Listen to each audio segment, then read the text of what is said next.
The concept of ranking determines every person's status in this world. This universal system constantly fuels and stirs up people's deepest desires. Power and intelligence are key factors considered for ranking. Connections, wealth, and available jobs are also ranked factors. In this era, truly everything has a ranking. It is within this heavily ranked world that the journey of one boy begins. The story unfolds in the quiet, peaceful settlement known as Tori Village. The 16-year-old boy, Lowe, diligently chops wood for the villagers. Lowe finished carrying the logs, acknowledging his task was complete. A villager immediately called out, asking Lowe to help with their feet next time. Suddenly, Yuna appeared, drop-kicking the villager in a sudden confrontation. Yuna sternly told the villager to stop relying on Lowe for everything. The villager defended themselves, noting Lowe always seemed idle and spaced out anyway. Yuna shook Lowe, insisting he stop letting others treat him like a tool. She acknowledged Lowe's kindness, but worried about his overly agreeable nature. Suddenly, Yuna's mood changed completely as she remembered something important. Yuna excitedly suggested they sneak out using a hidden path she discovered outside the village. Suddenly, the village elder appeared and immediately forbade their plans. The elder hit Yuna with a cane, scolding her for forgetting the village's strict rules. The elder ordered villagers to lock Yuna up, who felt this treatment was completely ridiculous. Meanwhile, a villager asked Lowe for help drawing water, and he readily agreed. The villager noted that Lowe and Yuna, though the same age, were complete opposites. They gently suggested Lowe take a break, reminding him he deserved personal time too. Lowe firmly responded that he wanted to help the village. He explained the villagers treated him like family after his parents died early. Lowe felt indebted because everyone looked out for him. He wanted to repay that kindness. He genuinely expressed his deep love for the village and everyone in it. Moved to tears, the villager offered Lowe a home, but he declined respectfully, keeping his parents' house. Lowe looked toward Yuna, feeling the villagers mattered most to him. The vast outside world held very little meaning in comparison. Meanwhile, Yuna found herself confined within a bamboo cage. Yuna demanded release, but the elder wished she would be more like Lowe. Yuna asked why they could never leave, despite merchants visiting. She insisted the outside world was huge, wondering why they stayed trapped. The elder solemnly explained they were people who were resented. Yuna immediately questioned who exactly harbored this resentment. With an ominous feeling, the elder told her time would sort everything out. Some time passed after this unsettling conversation. Lowe diligently worked, filling water from the well. He confirmed that he had finally finished filling all the water. Something unexpectedly hit Lowe on the back of his head. Lowe saw Yuna hiding behind a rock, and she quickly shushed him. She signaled for Lowe to come closer and join her quickly. As they walked, Lowe questioned her escape. Yuna bragged it was now easy. Yuna insisted Lowe come along, leaving him utterly confused. Reaching a hidden passage, Lowe worried about Grandma, but Yuna insisted it was brief. Yuna excitedly explained that she had something special she wanted to show him. Lowe became visibly flustered by her mysterious and insistent invitation. They slipped through the hidden passage and walked deeper into the forest. Yuna pointed ahead. Lowe's eyes widened in amazement at what she revealed. Yuna urged Lowe to look at the stunning view of the mountains and river. Jumping with excitement, Yuna exclaimed the outside world was vast and wide. Lowe was completely overwhelmed, only managing a soft sound of awe. The breathtaking sight before him was truly incredible. Yuna turned toward Lowe, her expression becoming intent. She flipped through a book, asking Lowe if he knew the outside world's rules. Reading a secret book, Yuna explained the outside world uses a ranking system. Many professions, like adventurers and doctors, are subject to these ranker lists. Everything, including strength and wealth, is ranked, fueling intense global competition. Lowe noted the presence of rules, but Yuna found the system excitingly fun. Excitement surged as Yuna declared her dream to become a cool, respected, ranked adventurer. Lowe simply watched Yuna, absorbing her ambitious declaration. Lowe noted the rule against leaving, but Yuna angrily stated she was going regardless. Reaching out her hand, Yuna prepared to make her request. She excitedly asked Lowe to come along and start an adventure together. Yuna told the confused Lowe that he absolutely needed to leave the village too. Yuna made him recall a flashback, reminding him of a huge bird attack years ago. As Yuna teared up, the memory held deep emotional weight for her. Lowe had saved her from the eagle with a club, a fact Yuna affirmed. A slight glow appeared in Lowe's eyes as the memory surfaced. Lowe doubted the memory, but Yuna described the buzzing green thing vividly. She knew then, despite his tendency to constantly space out. Blushing, Lowe heard her say that his true strength surpassed everyone else's. Smiling, Yuna invited him to explore the world, promising he would shine brightly outside. Lowe looked at her intently, considering her earnest request. He briefly imagined the two of them exploring the world together. Lowe thanked Yuna for the kind invitation. However, he quietly stated he loved the village too much to leave it. Annoyed by his refusal, Yuna called him a stubborn idiot and hit him. Angry, Yuna declared she would leave alone and wished him stuck forever. Lowe realized he had never considered Yuna actually leaving to chase rankings. Later that day, the reality of her departure settled in. Lowe looked intently at the sky, contemplating his decision. Finally, Lowe decided it was time to head back to the village. Lowe stood up, preparing to head back to the village. Looking up, he peered at the sky between the clouds. He spotted a massive floating island, questioning what it was. Suddenly, the mysterious island began glowing intensely blue. A massive energy beam then fell rapidly from the island's tip. The strike hit the ground, sending a shockwave through the forest. As the dust settled, Lowe tried to process what just happened. Lowe looked up, asking himself what happened. He realized the massive floating island was now completely gone.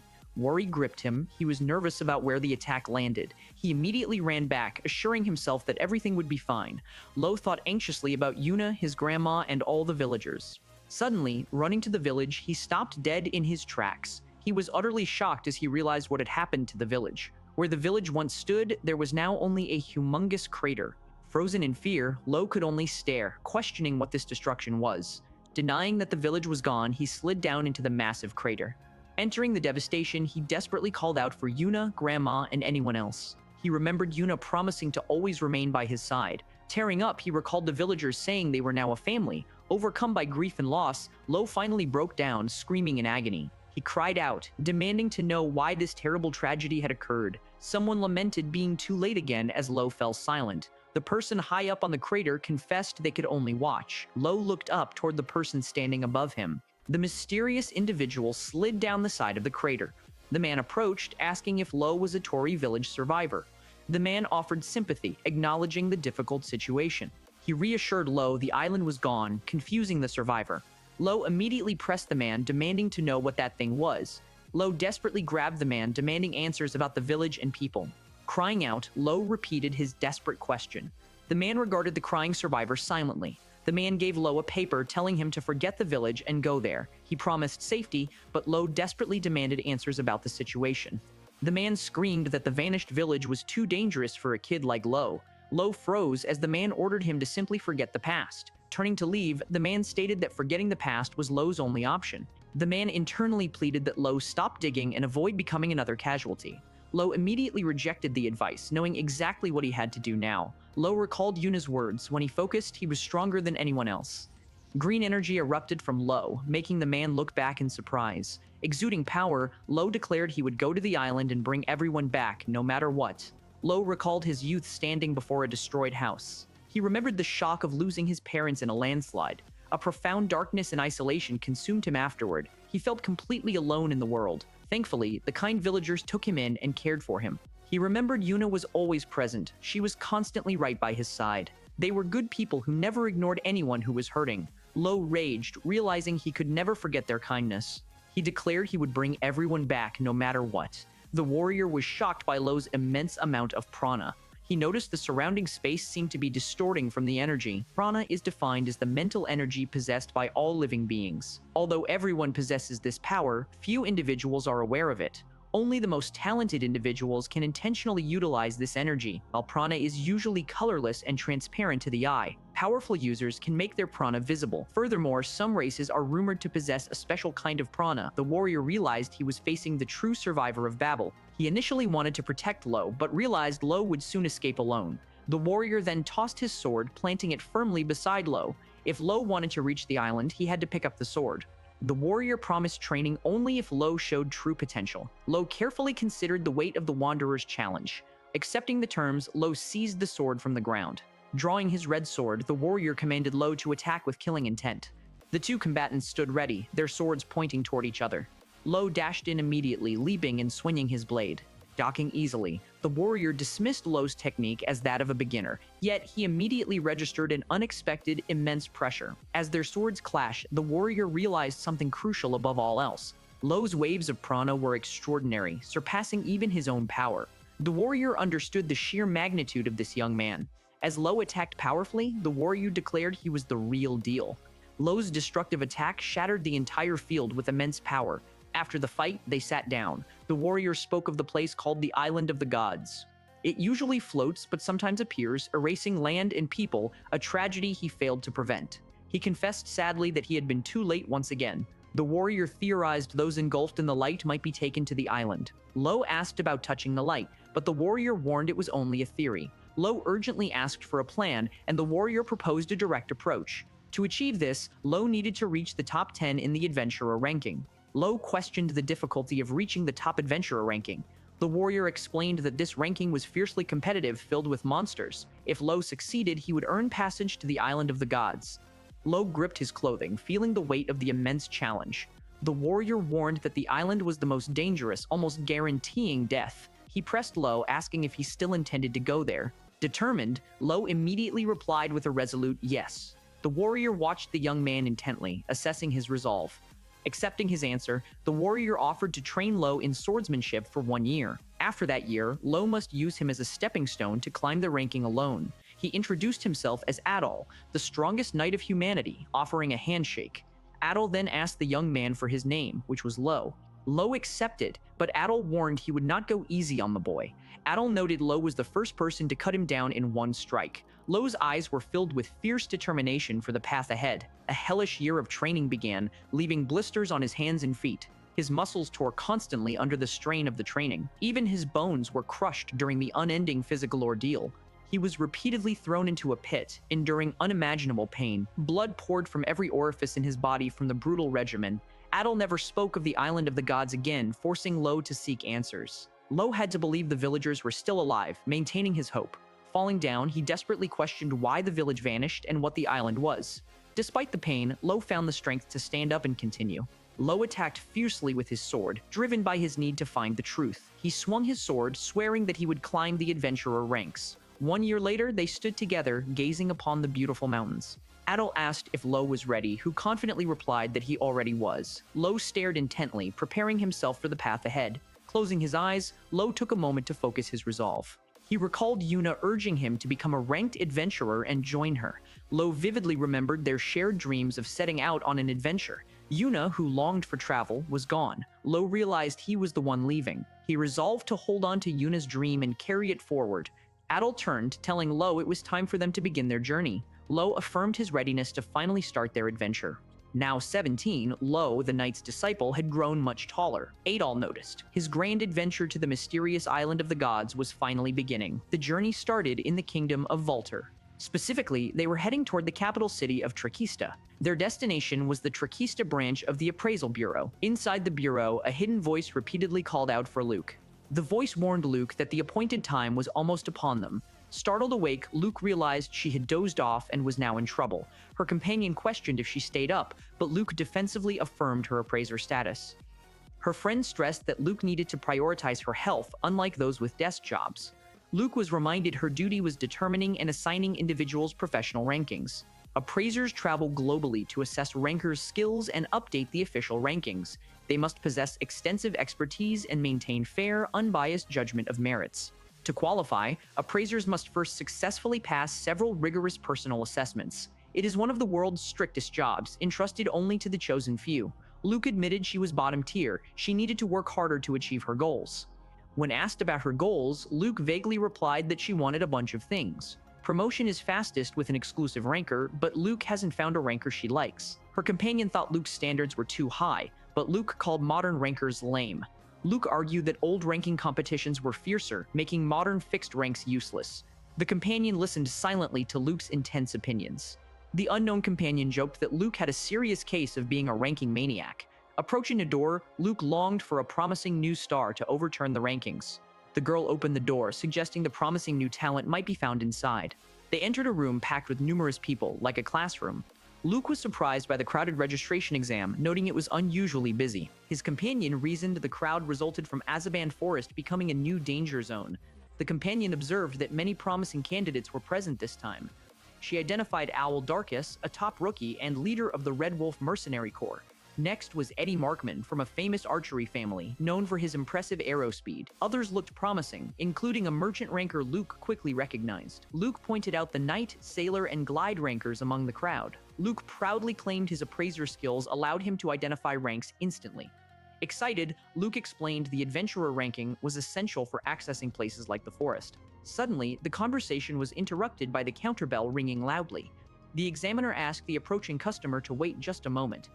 The examiner welcomed Lowe, who inquired about the process for ranking registration. The examiner explained the Appraisal Bureau manages the rankings by assessing rankers' achievements and abilities. While updates happen everywhere, initial registration must be completed at an official bureau. Lowe requested the adventurer ranking registration. The examiner noted the exam was starting soon. Lowe agreed and was handed a form, instructed to fill out. After paying the 3,000 mel fee, Lowe quickly finished filling out the form. Lowe was assigned candidate number 53 and directed to the waiting room. Luke glanced briefly at Lowe as she walked past him toward the room. Luke commented on bumpkins, not knowing the bureau, and the examiner sighed about explaining it. The examiner asked Luke for help preparing. Luke seriously agreed, finding desk work tolerable. At the hall, the examiner announced the three-part exam, written, practical, and a final secret test. Luke distributed papers as the examiner urged examinees not to give up hope on their scores. Finally, the examiner formally instructed everyone to begin the written test immediately. The examinees quietly focused on the challenging questions before them. The test was incredibly difficult. The examinees complained the required scope was too vast. The examiner announced that the time limit for the written exam had expired. The practical test would start in 2 hours. Everyone was told to wait for grading. Back at the office, the examiner loudly summoned Luke to help with the grading. The two staff members diligently worked together, reviewing the stack of test papers. Luke paused, focusing intently on one specific exam paper among the pile. Luke recognized the paper belonged to the student she saw earlier. Luke was utterly shocked when reviewing the results of this test. She complained that grading this ridiculous, flawed test was agonizing work. Luke grumbled continuously while meticulously grading the terrible exam paper. 2 hours later, the examiner declared the test a treasure hunt for listed items. Aim for higher points, but fighting is strictly prohibited. First touch secures ownership. Some candidates expressed confidence in their knowledge of herbs and bug catching. The practical exam started, and all examinees rushed into the forest. The candidates scattered quickly, eager to find the valuable items first. The examiner wondered the pass rate, while Luke predicted maybe half. Their movement made it easy to see they were competent. Luke wondered if anyone stood out. Sadly, Luke confirmed that no one had caught his attention yet. Suddenly, Owl Darkus approached, asking if he was the first applicant to finish. Owl presented a Rigil ore, which the examiner promptly valued at 120 points. Despite time remaining, Owl decided to stop, confirming he had already passed the test. The examiner noted more points meant higher ranking, but Owl preferred his mercenary work. At that moment, Eddie Marksman rushed up, shocked he was not the first to finish. Eddie presented a Floakbird feather worth 180 points. He found the score surprisingly high. Annoyed, Owl scoffed at Eddie for bragging over a mere bird feather. Eddie explained the bird's speed, but Owl countered with a sharp insult about clowns. The applicants challenged each other, leading the examiner to comment on their ranker pride. Luke suddenly looked startled by something happening nearby. Everyone turned to see Lowe arriving, causing the examiner to gasp. Lowe dragged a colossal red bear monster toward the group. All the onlookers stared at the enormous monster in stunned surprise. Lowe explained he brought the whole grizzly since he couldn't extract the gallbladder. The shocked examiner stammered that submitting the whole beast was fine. The examiner awarded 300 points, while onlookers questioned who defeated the grizzly solo. Luke noted Lowe's poor written score but praised him for recognizing the monster. Lowe said he knew the grizzly since they often appeared near his village. Nearby, an examinee quietly wondered if anyone actually witnessed the fight. Another person confirmed they saw the confrontation happen right in front of them, yet the witness immediately contradicted himself, saying he didn't truly see anything. The bear attacked, and the witness recalled Lowe quickly drawing his sword. Lowe moved swiftly, and in the next moment, the red grizzly was already sliced down. 1 hour later, Luke intently gazed at Lowe. Everyone gathered as the examiner asked who adventurers must always fear. The examiner answered, beasts and, surprisingly, other humans. Adventurers explore new lands, often encountering human threats there. To overcome threats like bandits, the final test requires strength in a mock battle. The examiner clarified that they would be competing against each other. The battle only gauges ability. Eddie realized this rule prevented earlier eliminations. That is why it was kept secret. Suddenly, a challenger demanded a fight. The challenger flexed, accusing Owl of cheating the earlier test. He dismissed the rankings as worthless noise. Ignoring the insults, Owl was attacked. The challenger vowed to crush the third-rate ranker immediately. Without even turning around, Owl delivered a swift, powerful punch to the challenger's chin. The brash challenger was instantly knocked out by Owl's single strike. Owl apologized, but the examiner dismissed the incident, noting the attacker would fail anyway. As the challenger was stretchered out, others called his attempt foolish and dumb. The examiner wondered who Owl's next opponent would be, speculating it might be Eddie. Luke suddenly approached the examiner and asked what was happening. Luke requested permission to select the fighters for one specific match, which was granted. Several matches between the remaining examinees continued as planned. Luke announced match 8 would feature fighters numbered 27 and 41. He paused dramatically before announcing the final opponent. Luke announced the final fighter, number 53. Lowe stood firm. Fighters 27 and 41 would team up, Luke declared, fighting against 53. Owl Darkus thought Luke was mad, but Eddie felt thoroughly underestimated. The panicked examiner questioned the decision, but Luke grew excited, noting that his keen eyes were surely not mistaken. Lowell grabbed his sword as Luke gravely warned that man was a monster. The three combatants stood ready, facing each other in the arena. The examiner and Luke watched the intense confrontation intently. Lowe took a breath, steeling himself for the deadly test ahead. Both Owl and Eddie firmly grasped their weapons, ready for the signal. Owl Darkus led the infamous Red Wolf mercenary group. Last year, they eradicated the 62nd ranked Khmer Mafia organization. The young leader, Owl, single-handedly defeated 7 top executives, including the boss. Eddie Markman was the young master of a prestigious family of archers. Taught by his father, this archery prodigy was ranked at just 5 years old. Facing these two fearsome talents was just an unknown young man. Lowe, the unknown young man, approached them, unsheathing his sword. The examiner signaled with her hand, declaring the match officially begun. Immediately, Eddie reacted, shooting his arrow the moment the match started. The projectile flew straight and true, aimed directly at Lowe. Lowe swiftly leaned down, expertly dodging the incoming arrow. Immediately, Owl and Lowe dashed forward, closing the distance for combat. Owl attacked fiercely, but Lowe met the blow, defending with his sword. The brutal fight raged on, swords clashing violently against one another. The amazed spectators wondered if anyone could even see the swift action. Lowe focused, successfully blocking another one of Owl's relentless attacks. Putting immense force on his sword, Lowe pushed Owl back, forcing him to stumble. Lowe seized the opening, leaping swiftly at Owl to launch a counterattack. In the middle of his attack, Lowe suddenly noticed a new threat. Eddie was aiming at him, firing multiple arrows simultaneously. Lowe's sword intercepted the volley, splitting the incoming arrows in half. Lowe continued his defense, blocking every projectile aimed directly at him. One reflected arrow dangerously flew toward the horrified spectators. The projectile missed the terrified man by inches. He was completely shaken. Owl and Eddie regrouped, standing together once more before Lowe. Owl noted Lowe must be a top-ranked swordsman, a type Eddie had never seen. Lowe calmly asked if they held rankings in other categories too. Eddie listed his 402nd archery rank, while Owl stated his 753rd mercenary rank. Lowe acknowledged their rankings. Lowe began emitting huge prana, declaring that defeating them would secure a 3-digit rank. Lowe's immense prana engulfed the entire arena. Eddie was visibly surprised by the sudden, overwhelming energy. Owl raised his sword, shocked by the opponent's sudden, intimidating aura. Luke realized the incredible amount of prana was visible to the naked eye. Eddie aimed his arrow, reminding Lowe that rankings covered more than occupation. Although 402nd in archery, Eddie specialized in precise sniper ranking. Focusing intensely, Eddie revealed his true rank was 78th in sniping. Instantly, the atmosphere around them drastically shifted. Lowe appeared behind Eddie, who immediately collapsed, defeated. Now, only Owl remained standing against Lowe. Owl watched his comrade fall, growing increasingly worried. Lowe steadily advanced toward the remaining opponent, Owl. Lowe maintained intense focus on Owl. Owl was completely startled by Lowe's unwavering presence. Suddenly, Lowe materialized behind Owl, launching a swift attack. Owl cried out for him to wait, halting the imminent strike. Dropping his sword, Owl immediately announced his surrender. Looking at Eddie, Owl explained he needed to work and could not be knocked unconscious. Lowe remained completely silent, assessing the situation. Lowe finally acknowledged the surrender, sheathing his weapon. Glancing at Lowe, Owl privately wondered what kind of monster he was. He couldn't fathom who this mysterious opponent truly was. The astonished crowd marveled that he had defeated 2 ranked fighters. Luke watched in genuine awe as the examiner declared the match over. As the examiner announced the winner, number 53, Luke suddenly ran off. The confused examiner called after Luke, asking where he was going. Luke rushed urgently to a stack of computers and databases. He accessed the exclusive database reserved for appraisers. Luke quickly pulled up the form for examinee number 53. She was shocked. Lowe Thule, 17, had no previous ranking experience. Luke realized Lowe wasn't a criminal or from any special sect. Her eyes glowed. Luke excitedly realized this hidden talent was a jackpot. She immediately ran out of the room, eager to secure him.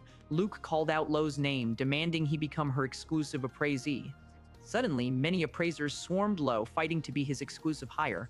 Luke was shocked, realizing with dismay that she had been too late. Angry, she criticized the others for making offers without checking backgrounds.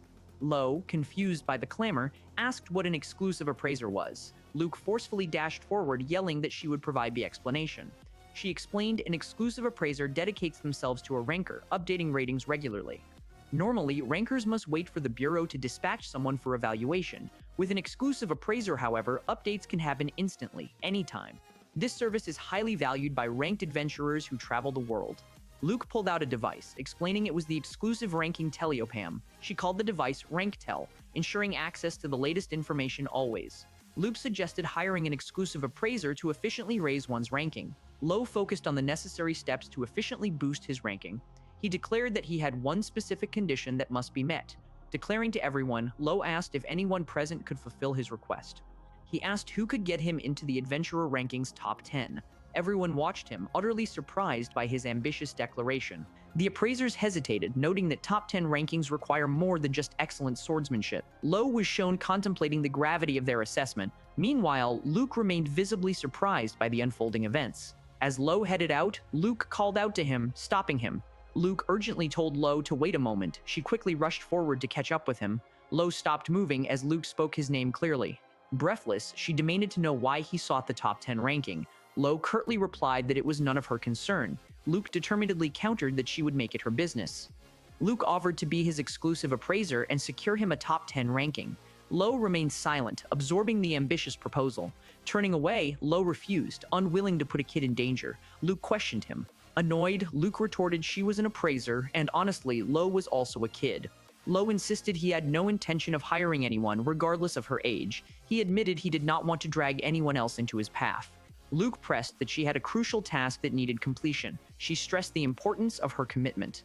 Luke declared she must accomplish her mission, even risking her life, and sought Lowe's partnership. Hearing the intensity of her vow, Lowe finally stopped moving. He turned back, fully facing Luke after her declaration. Remembering his own resolve, Lowe affirmed he was going to that island. He confessed that he also had a crucial personal task to complete. Standing determinedly, they acknowledged their shared, serious goals. Luke Ameldia introduced herself, offering her hand to seal the guidance offer. Lowe Tully accepted, stretching out his hand to return the gesture. With mutual determination, the two new partners shook hands. Sometime later, the scene shifted to a completely different location. Luke proudly presented the nice room, explaining it would be their base. Lowe observed the accommodations. Lowe acknowledged Luke's skill in securing the place, who modestly dismissed the praise. Luke was surprised Lowe insisted on a cautious one-week probation period. Luke vowed to prove their competence and become Lowe's exclusive appraiser very soon. When Lowe agreed passively, Luke insisted this was their joint business. Luke remarked that Lowe was a powerful fighter but seemed generally absent-minded. Suddenly, the RankTel rang, drawing Luke's attention. Luke pointed out that the ranking test results had arrived. Lowe officially passed, registering at 2028th place in the Adventurer ranking. Luke enthusiastically praised the impressive initial ranking in the 2000s. Lowe was disappointed, having expected a 3-digit rank instead.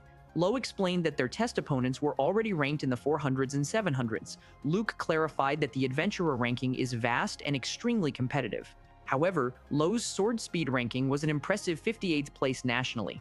Luke emphasized that such a high number was the true embodiment of Lowe's talent. Lowe asked if their previous opponents, Owl and Eddie, also held multiple ranks. Owl held 5 different rankings, including Reliable Boss at 86th place. Eddie also had multiple ranks. Luke noted this practice made securing work easier. Therefore, Luke strongly suggested Lowe should register in multiple rankings as well. Luke realized Lowe was not seeking employment and felt he understood Lowe's goals now. Luke concluded Lowe wanted to reach the Adventurer ranking top 10 quickly. Furthermore, Luke excitedly deduced that Lowe was aiming for the Island of the Gods. Lowe remained silent, watching Luke intently. Lowe asked how he knew. Luke promised to reveal his reasons later. Lowe readily agreed to the exchange of secrets. Luke confirmed he would share his own circumstances at that time. Lowe found the deal fair, but Luke admitted his situation was difficult to explain. With a gloomy expression, Luke revealed he was chasing the darkness of the rankings. Lowe questioned this cryptic statement, but Luke quickly dismissed it. Changing the subject, Luke asked Lowe where she acquired her strong swordsmanship.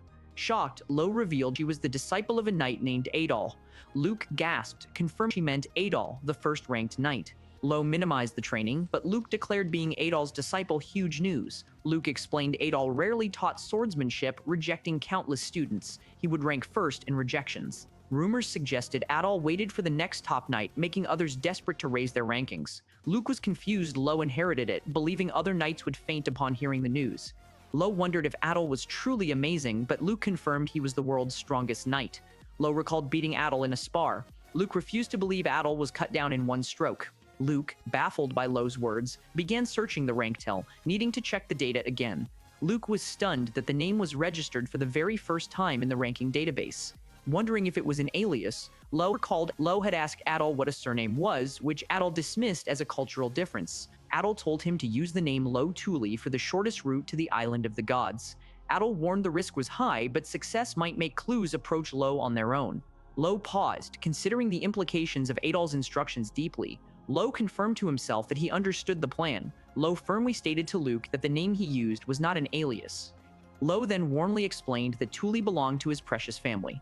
Luke acknowledged the explanation, thanking Lowe for sharing that information. Since the appraiser work was complete, Luke suggested they end the day. Luke decided to remove the hat, feeling the workday was over. Taking a breath, Luke let out a sigh of relief. Lowe was surprised, seeing Luke clearly for the first time. A shocked Lowe realized Luke was a woman, a fact everyone seemed to notice immediately. Lowe quickly apologized for his shocking realization and blunder. Luke became visibly flustered by Lowe's unexpected outburst. Yelling at him, Luke demanded if a simple apology was sufficient. The intense confrontation subsided as the next day dawned. Luke occupied herself by intently reading the morning newspaper. She remained deeply focused on the important articles within the paper.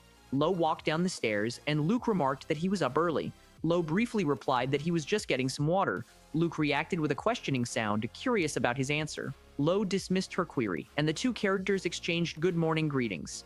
Tying back her hair, Luke urged him to eat breakfast before their long journey. Grabbing her hat, Luke announced that today marked the first strategic step. Wearing the hat, Luke declared they needed a strategy to reach the top 10 rankings. Later, eating outside, Luke explained that ranking requires specific adventure achievements. While eating, she advised taking requests, prioritizing them over voluntary exploration for now. Requests provide rewards and are perfect for beginners needing investigation or gathering experience. Luke explained she could access all requests through the Bureau or Union if she was around. Lowe asked about rank tell. Luke confirmed, boasting she could use it freely. Lowe agreed to consider it. Lowe asked for easy ways to raise rank. Luke showed high difficulty tasks boost ranking fast. Lowe chose the top request immediately. Luke read the high danger retrieval mission details aloud. Luke insisted the mission was completely impossible for Lowe, but she felt she had to try. Luke, trusting his officer eyes, warned Lowe she'd die before raising her rank. Lowe insisted on trying regardless. Luke asked if she knew the Isle of Gods was rank 1. Lowe declared he could not back down from a challenge like this. Startled, Luke thought Lowe was more stubborn than expected and needed persuasion. Suddenly, a stranger interrupted their discussion, asking if they had a problem. Luke recognized the stranger as Mr. Laud, and they exchanged greetings.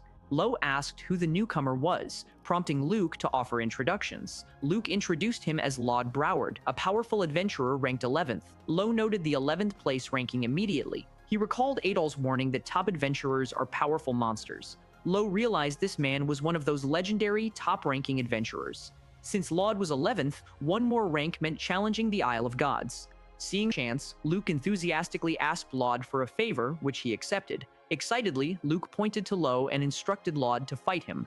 The two challengers faced each other in the center of the arena. Laud asked if Lowe had been waiting for this confrontation. Since he accepted, Laud grabbed a light, borrowed spear for the duel. Lowe began to speak formally, but struggled to finish the sentence. Laud told him to speak comfortably. Manners were unnecessary for adventurers. Laud mentioned that Luke had previously updated his ranking. Luke's conviction and passion for accurate rankings surpassed other officers. Because Luke requested it, Laud intended to help as much as possible. Swinging the spear, Laud realized Luke cared about the stubborn beginner. Lowe confirmed that he could sense Luke's intentions clearly. Lowe perceived Laud's strength, fearing the spear would skewer him immediately. Luke loudly called out Lowe's name from the sidelines. She insisted this was a chance for him to learn how vast the world was. Lowe silently looked towards Luke, taking in her words. Lowe challenged her assertion about the world's vagueness. Lowe recalled the massive energy attack that devastated the Island of Gods. Knowing the truth, Lowe affirmed his resolve and unleashed his prana. Lowe, rank 272728, and Laud Broward, rank 11, faced each other, ready for battle. Laud gave the signal, and the intense fight immediately began. Both combatants instantly leapt forward, their weapons clashing violently. Lowe quickly followed up, attacking with a fierce sword swing. Laud easily dodged, observing Lowe channeled prana into his sword slash. Laud analyzed Lowe, questioning if he used prana to boost his agility. As Lowe swung, Laud recognized the style but immediately dismissed the thought. Laud knew the Sword Saint style was a secret lineage taught only once per lifetime. Laud concluded the style was unlikely, but Lowe warned him to focus immediately. Lowe attacked, yet Laud expertly defended the strike with his spear without turning. Laud looked back, realizing he was surprisingly relaxed during the confrontation. Lowe clicked his tongue, annoyed by his opponent's casual demeanor. Lowe continued his assault, but Laud maintained a steady, firm defense. Laud counterattacked, observing that Lowe actually possessed more prana. Moreover, Laud noticed a strange, powerful shimmer emanating from Lowe. Laud immediately approached Lowe, drawn by the strange energy he noticed. Lowe appeared confused by Laud's sudden, intense attention. Laud demanded to know Lowe's tribe, but Lowe questioned the term. Laud insisted Lowe stop playing dumb, recognizing the inherent prana shimmer. Laud spun his spear, announcing he would find the answer himself. He aggressively stabbed the spear into the ground before them. Laud challenged Lowe, asking if he could also use arts. Lowe, still confused, repeated the strange word, arts. Laud began murmuring an incantation about a furiously galloping horse. Energy gathered as he continued the chant, seeking breath past mountains. Golden spears appeared as Laud described rippling water in sunlight. The chant concluded, mentioning finding peace before turning hooves. Laud pulled his spear back out of the ground. Many spears manifested, revealing the Broward tribe's spear arts Zen. Wind raged as Laud stated Lowe must use these arts too. With a menacing look, Laud warned Lowe that he would die otherwise. Facing the powerful display, Lowe began to sweat nervously. Laud prepared to use the power of prana and advanced technique. Laud observed Lowe carefully before making his next move. Lowe realized the gravity of the incoming attack. Laud immediately unleashed his specialized combat technique. Manifested spears flew from Laud, attacking Lowe relentlessly. Lowe desperately defended himself against the relentless barrage of spears. However, some attacks slipped through, leaving Lowe injured in the leg. Lowe groaned in pain, momentarily stunned by the sharp injury. Laud stated that an ordinary sword could not block his powerful technique. Laud casually snapped his fingers, preparing to intensify the assault. More materialized spears suddenly appeared directly above Lowe. The spears rained down, but Lowe skillfully slipped between the deadly points. Laud pointed his spear toward the now struggling and injured Lowe. Lowe focused intently, recalling Adol's warning about his rough prana handling. The narrative shifted to a flashback of Adol teaching Lowe about power. Adol taught that familiarity would eventually allow him to use techniques effectively. The younger Lowe had innocently questioned what those techniques truly were. Adol's sword glowed with energy. He instructed Lowe to watch closely. Adol entered a battle pose, explaining this was the simplest technique. In the present, Lowe mirrored the exact stance. Lowe focused his mind, channeling power into his sword swing. The resulting sword slash launched a powerful projectile attack. Laud noted the attack was incredibly fast as it approached. Laud defended, blocking the projectile with a spinning counterattack. Taking advantage, Lowe dashed forward instantly with his sword drawn. Laud quickly refocused his concentration to meet the charge. He manifested many spears, creating a defensive blockade. Laud observed Lowe executing a supersonic, unseen slash attack. Laud entered a battle stance, remaining cautious despite the power. He gripped his spear tightly, ready for the next move. Laud suddenly hurled his spear directly at Lowe. Lowe managed to defend against the projectile using his sword. However, the sheer force of the spear pushed Lowe far back. Unable to reflect it, Lowe fell hard onto the ground. He struggled to recover, feeling the immense pressure. Laud manifested another spear, acknowledging Lowe's impressive effort. Snapping his fingers, Laud warned the challenge was still immense. Many more manifested spears pointed menacingly down at Lowe. Luke watched the spectacle unfold, utterly amazed. Even Lowe was momentarily stunned by the display of power. Laud warned him not to underestimate the adventurer rankings hierarchy. The massive volley of spears launched toward the fallen hero. Lowe grit his teeth, realizing the gravity of the situation. The incoming spears struck, erupting in a massive explosion. When the dust cleared, Lowe was miraculously unharmed. Still, Lowe lay defeated upon the ground. The winner was declared, Laud Broward, rank 11th. Laud approached Luke, asking if satisfied. Luke thanked him. Luke noted that Lowe must finally understand. Laud praised his words. Laud observed that Luke remained convinced of the outcome until the end. Laud questioned if Luke truly believed the boy would win the match. Luke responded that he only considered the possibility of victory. Laud realized Lowe was Adol's disciple. Luke was astonished he noticed. Laud recognized the high-speed slash as a sword saint technique immediately. He pondered if it was right for an adventurer to hold this prestigious swordsmanship lineage. For knight rankers, this inheritance felt like stealing a sacred symbol, Luke conceded. A frustrated Luke stressed preventing Lowe from meeting knights, fearing for his life. Laud mused that perhaps Lowe should have become a knight ranker instead. Luke began to object to that idea. Lowe internally declared what he must do, admitting it was likely impossible. Luke clarified his belief in Lowe wasn't due to the sword saint style. He believed Lowe because he heard Lowe struck Laud's son cleanly. Laud questioned this claim. Laud thought it impossible given Lowe's skill, but Luke trusted Lowe's honesty. Laud concluded there must be an explanation beyond the surprising sword saint technique. However, the Prana shimmer he witnessed was even more astonishing. Luke gently called out to Mr. Laud, awaiting his thoughts. Laud picked up his sword, realizing the boy likely possessed another technique. If Lowe had used that technique, Laud admitted he might have lost. Meanwhile, a lady stood pensively by the window in a warm house. She hummed happily while singing and preparing food. Her hand reached out toward something nearby. The village elder suddenly barged in, asking what she was humming. The elder furiously explained that the foolish poem was why they could not leave. He strictly ordered her never to let those dangerous words pass her lips again. The lady remained silent, accepting the harsh warning. She lowered her gaze, filled with unspoken regret. Reaching out her hand, the lady whispered an apology to Lowe. Suddenly, Lowe awoke, jolted back into the present reality. He found himself bandaged and weak, lying on a strange infirmary bed. Luke was sitting nearby, noting that Lowe was finally awake. Luke explained this was the Bureau's infirmary. He had slept all day. Lowe realized he had slept soundly, feeling completely exhausted. Luke warned him against rushing, noting the doctor found severe mental fatigue. Lowe silently processed Luke's concern and advice. He reflected on the heavy burdens he carried. Lowe conceded that Luke might be correct about his pace. Luke leaned in, announcing she had crucial information to share. She immediately asked if Lowe understood the concept of an arts technique. Lowe admitted that he did not know what that meant. Luke explained these special Prana methods were used by certain clans, including Laud. She confirmed Laud was a warrior from the Broward tribe. The Browards are skilled hunters who reside in the southern wetlands. Their powerful arts are often passed down through oral poems within the tribe. Due to genetics and oral tradition, they are called ritual techniques and hard to acquire later. Lowe finally understood the nature of arts techniques. Surprisingly, Luke revealed that Lowe also appeared to possess an arts technique. Luke immediately asked Lowe if he knew what the technique was. Lowe paused, considering the possibility of an idea. Then, Lowe suddenly remembered his mother's humming. Lowe confirmed he might know, exciting Luke. Luke happily declared this talent meant Lowe could become a top ranker. Pulling out the ranked L, Luke announced she found a perfect request. The request was an ecological survey of the dangerous Azavon forest. Lowe asked about the survey, but Luke hinted at more danger.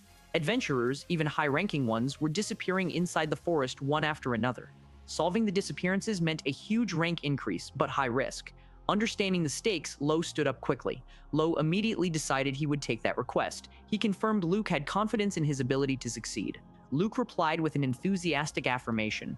Luke quickly started the acceptance procedure on the device. Luke cautioned him about protected animals and restricted forest areas. Lowe inquired about the consequences, learning rankings would drop. Reckless destruction or failure damages credibility, causing ranking evaluation to fall. With the rules covered, Luke cheerfully confirmed the request was accepted. Excitedly, she declared this the first step toward Lowe climbing the rankings. Luke encouraged them to work hard together. Lowe readily agreed to the plan. Meanwhile, the scene shifted to the dark Azavan forest. Deep within the trees, two figures were present. Dalkin Iris strangled the other, stating that the truth was now visible. Rosso asked if Dalkin had killed someone. Dalkin dismissed the Bureau's indifference to low rankers. Nearby, a large cage held a captive creature. Dalkin kicked the cage, emphasizing his point.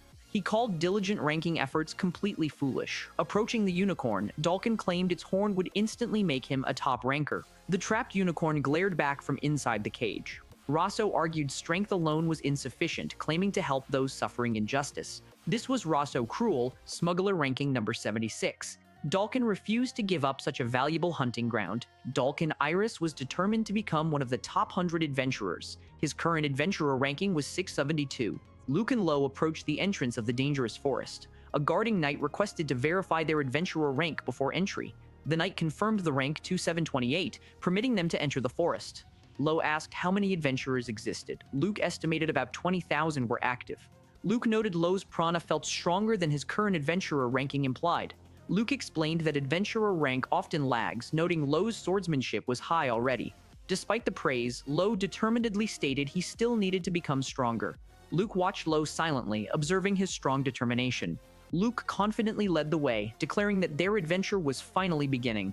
They entered the Azavan Forest, a danger zone ranked number 48. Lowe seemed distracted by his thoughts, prompting Luke to ask what was wrong. Lowe confessed that something unsettling felt wrong about the environment. Luke smirked, asking if Lowe had finally noticed the forest's danger. Sensing the danger immediately proved Lowe possessed the instincts of a seasoned adventurer. Luke noted that only the danger zone ranking revealed this threat. Luke explained the forest was highly ranked due to a massive influx of beasts. At that critical moment, a fearsome monster approached them. Lowe immediately prepared himself to engage the enemy. Demonic beasts charged. Luke demanded protection, but Lowe told him not to worry. Lowe dashed forward, instantly slicing the charging beasts into pieces. He efficiently cut down the next monster attacking him. A demonic flying beast suddenly swooped down from above to attack. With incredible speed, Lowe intercepted the creature by grabbing its beak. He quickly slashed and cut the flying monster into pieces. Many more insect monsters began gathering around them.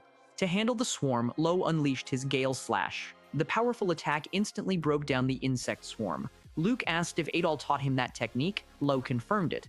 Lowe admitted he learned a few techniques, hoping he could execute the second one now. Suddenly, their attention shifted as another huge monster appeared. It was a bloody orc, a dangerous monster ranked 126. The massive orc let out a terrifying growl. Lowe decided he just had to try and charged his sword with Prana. His Prana surged violently, causing the wind to rage around him. Lowe launched his attack, unleashing the Middle Lotus technique upon the orc. Unbelievably, the orc stood unharmed, watching them intently. Lowe looked utterly confused by the lack of effect. Luke watched the situation unfold, clearly surprised. The massive creature suddenly became enraged. Lowe realized he failed. As the orc charged, Luke demanded an explanation. Lowe regretted thinking he could pull it off, while Luke stressed his protection duty. Luke desperately scanned the area ahead of them. Luke shouted a warning. They were running straight toward a cliff. Lowe suddenly ordered him to jump, surprising Luke. Lowe grabbed her thigh, commanded action, and leaped over the cliff edge. They landed precariously but skillfully atop a massive tree. Lowe swiftly and expertly crossed the trunk, safely reaching the ground below. Luke was utterly shocked by the terrifying sudden maneuver. Lowe sighed in relief, but Luke angrily demanded a warning next time. Lowe apologized, explaining Adol trained him that way, making it a habit. Luke pondered what kind of intense training Adol had inflicted. Ignoring the scare, Lowe announced they had reached their destination. Luke realized they were lucky. This was the precise area for investigation. Luke had investigated 80% of the Azaban Forest since its dangerous zone registration. Only 20% remained unexplored, Luke noted. This area was a monster hotspot. They observed many strange and unusual plants surrounding them. Likewise, the pair encountered numerous peculiar and wired animals. Luke turned to Lowe, noticing his quiet contemplation. Lowe admitted this was his first time seeing such creatures. This was adventuring. He recalled Yuna's voice, urging him to join her on an adventure. Lowe realized this dangerous journey was the adventure Yuna had dreamed about. Suddenly, a menacing monster approached them from the shadows. Reacting quickly, Lowe instinctively grabbed hold of his sword. Luke immediately shouted for Lowe to stop his action. It was the wolf unicorn, and it appeared injured. Luke recognized the creature, acknowledging it was a powerful beast. Lowe recognized the royal horn. This was a rare, endangered rank 4 species. Seeing the creature was hurt, Lowe decided to take care of its injuries herself. Lowe asked if the creature could be treated. Luke confirmed his basic medical skills were helpful for rankers. Luke suggested setting up a base. He could not abandon the creature as an appraiser agent. Lowe understood and readily agreed to the plan. Luke quickly assured Lowe that protecting the horn was just ecological work. Later that night, they settled near a bonfire they had prepared. Luke fell asleep while carefully guarding the royal horn creature. Meanwhile, Lowe used the quiet night hours to continue his rigorous training. Gathering his energy, Lowe focused intensely on his core strength. He launched a cross attack using Prana, naming the technique Lotus. The projected attack flew forward through the darkness. The energy strike landed squarely against a nearby tree trunk. However, the tree was completely unharmed. The attack had failed. Wiping his sweat, Lowe admitted that his efforts were currently useless. Exhausted and frustrated, he finally collapsed onto the ground. He lay there, lost in deep, reflective thought. He recalled Laud warning him not to underestimate the adventurer rankings. Lowe realized how utterly helpless he had been during the fight. Reaching for the stars, he knew he couldn't reach the island of the gods yet. He resolved that he absolutely must become stronger. Lowe sat up, continuing to contemplate his situation. He remembered Luke mentioning that Mr. Laud said he possessed an art. Laud had also acknowledged the existence of his art. Morning arrived, and Luke suddenly exclaimed in surprise. Lowe immediately stood up and asked what was wrong. Luke explained the royal horn had suddenly started thrashing violently. The royal wool growled fiercely, showing its teeth in distress. Lowe observed it was better. Luke noted its quick recovery with treatment. Luke suspected the baby animal's wariness meant a human caused the wound. Lowe questioned if the attacker had truly been human. Luke told Lowe to examine the horn closely. The chipped parts suggested the animal had been attacked by a poacher. The royal horn's medicinal value led to its status as a rare species. Band hunting continued secretly in the underworld, traded as unicorn. Suddenly, the royal wolf screamed and launched an attack toward Luke. Lowe swiftly blocked the creature's charge by placing his sword between them. The horn recoiled in terror when it caught sight of the sword. Lowe immediately noticed the creature's evident fear. The royal horn ran away, leaving Luke astonished by its sudden retreat. Lowe realized he scared it and decided to chase it while it was still weak. Since its presence was unknown, tracking the horn was essential for the survey. Lowe quickly prepared for the pursuit, pulling on his glove. He finished suiting up by securing his belt. Fully suited and ready, Lowe announced he would proceed ahead immediately. Luke cautioned Lowe about poachers potentially lurking in the dense forest. Lowe immediately asked how he should handle finding any poachers. He wondered if defeating them would increase his overall ranking. Luke confirmed it was possible, depending on the opponent's capabilities. Understanding the situation, Lowe planted his foot firmly, ready to depart. Vowing to defeat many, Lowe leapt forward with incredible speed. Running quickly through the forest, he noted his immense speed. Maintaining high speed, he rapidly approached the forest's edge. Continuing his run, he sensed that something had passed this way. Suddenly, an arrow was launched toward him, forcing a grunt. He swiftly jumped over the projectile, successfully dodging the attack. An unknown attacker struck from behind, telling the supposed poacher to reverse his misfortune. Lowe quickly grabbed his sword, hearing the attacker mention a bad mood. Lowe blocked and counterattacked, surprising the foe with his Prana's color. The attacker immediately halted the fight, urgently telling Lowe to stop. Lowe was completely surprised by the sudden, deep voice commanding the halt. It was Owl from the exam, who stood with his hand raised. Meanwhile, Eddie stood ready on the tree branches, holding his arrow drawn. Utterly confused, Lowe wondered aloud who these unexpected figures were. Eddie and Owl shouted their names, confirming their identities to Lowe. If you like this video, check out this. In the Murum, he was the heavenly demon, the absolute master of every dark art. Cornered by the unified martial artists, he chose to destroy his everything. But death wasn't the end. He woke up, reincarnated into the weak body of Hua Mujin. The shocking truth? This new vessel is perfectly, utterly pure. The demonic power that defined his life is now completely rejected, leaving the ultimate evil trapped and utterly clean.